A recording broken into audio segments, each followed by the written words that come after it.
Econ Lab 12. 1 asks how many Japanese yen you could get for $1 in May 2017. The answer is 113.256 yen. And using Yahoo Finance, today $1 is worth 105.0748 yen.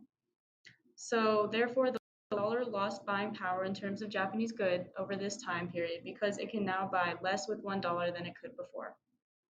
In the table, another currency is Canadian dollars, and in May 2017, 1 US dollar equals 1.3692 Canada dollars. Today, $1 equals 1.3279 Canadian dollar. So since the amount of Canadian dollars per US dollar decreased, the US dollar lost buying power. Question 2 asks, according to the purchasing power parity theorem, what must be approximately equal across countries?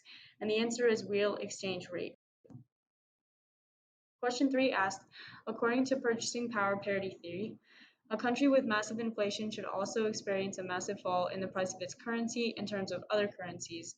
Is this what happened in Zimbabwe? And the answer is yes, because the government printed trillions of dollars causing massive inflation, and this caused the Zimbabwe dollar to fall from about 0.018 of a US dollar in 2002 to less than 0.00001 in 2006. So part B asks, according to the purchasing power parity theory, does hyperinflation also cause a rapid rise in the price of foreign currencies? So the value of the price is the same according to this theorem. However, the inflation would cause the nominal exchange rate to increase for that country, so the amount of currency decrease. However, it would still have the same value. Of Chapter 38, Lab Part 2. So, question 4. The International Monetary Fund is more focused on short-term lending in response to economic emergencies. They are the international lender of last resort, and they'll step in when countries request financial aid. So we can see this when they stepped in response to economic crises in Greece and Argentina and Asia in the 90s through 2000s. So the World Bank combines their international loan program with another low interest rate loan program that is more meant for economic aid and relief. But this is also a long-term plan that they don't expect these loans to be paid back. So question 5, let's look at these examples. So in question A, the currency of Frobia will appreciate and become stronger. This is because it will exchange for more of the Bosnian currency. This will raise the Frobia currency and lead to the depreciation of the Bosnian currency. In example B, the US dollar will be able to purchase more of the Malawian currency as the Malawian currency depreciates. So essentially the $10 is going to be able to exchange and purchase more currency than it was previously. In example C, this would be a very bad time for a college student to travel to Germany because the depreciation of the US dollar means that his trip will be more expensive than expected. Question 6, in examples A, the decrease in monetary supply will strengthen the Japanese yen. Because of the stringent monetary policy, there's less supply of the money going out, so this will shift the supply curve of the Japanese yen up and it will raise the price, and so it will appreciate the value of the yen. This will depreciate the US dollar.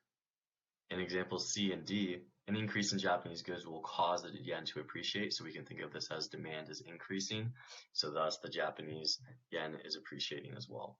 So this is because American consumers will be forced to use Japanese yen to buy Japanese cars, and this will also strengthen the yen. And then finally with D, the increase in the Japanese yen and in Japanese goods will cause the US dollar to depreciate. Now why? So as the demand for Japanese goods increase, more American investors will supply US dollars, and this increase in supply will weaken the dollar. So not only can we look at this as the relationship between one is appreciating and the other is depreciating, but we can look at this as an example of supply and demand. So the supply of US dollars is increasing, so thus it's depreciating. Kind of the inverse of the example A and B, where the decrease in the supply of the Japanese increases the strength of the Japanese yen. So complicated relationship, but we can examine it with very basic principles.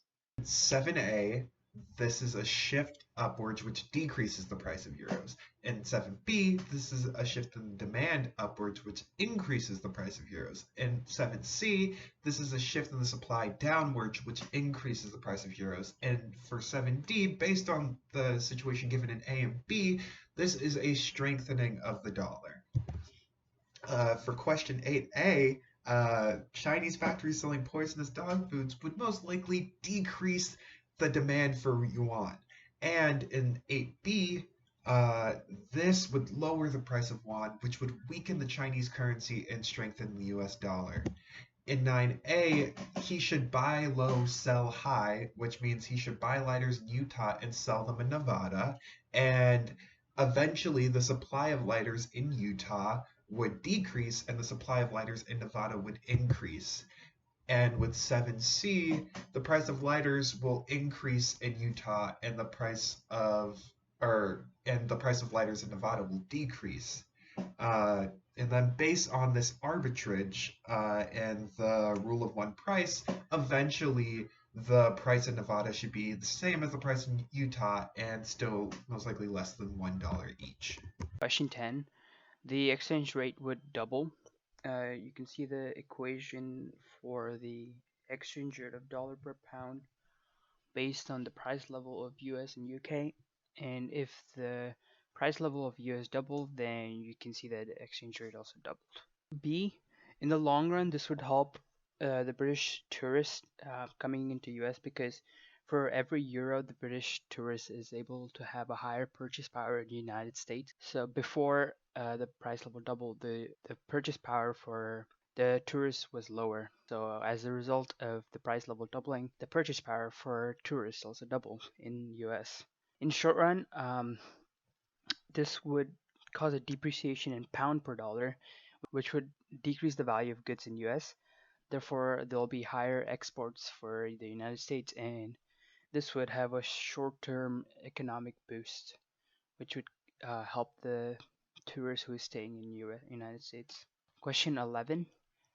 The small section right here, the triangle, is the surplus of Spartanian money or Spartanian currency, which can also be thought of as an excess in demand of attons. Part B, the supply of atton will tend in the reserves will tend to fall because in order to have a fixed exchange rate, the government has to keep the supply constant because there's a low supply of atton in the economy since there are not many trades occurring. The government has to supply some of the attons from its reserve. Part C, it would be harder when the Spartan economy is weaker because the government has to again provide a lot of supply of the foreign currency from its reserve in order to keep the exchange rate fixed. Part D, the Spartan government would want to slow money growth because this would shift the supply curve up and to the left, which would bring the quantity supply and quantity demand closer together. But in the real world, if countries do that, it would cause a small recession because there's very low supply of money in the economy. People are tending to not spend their money.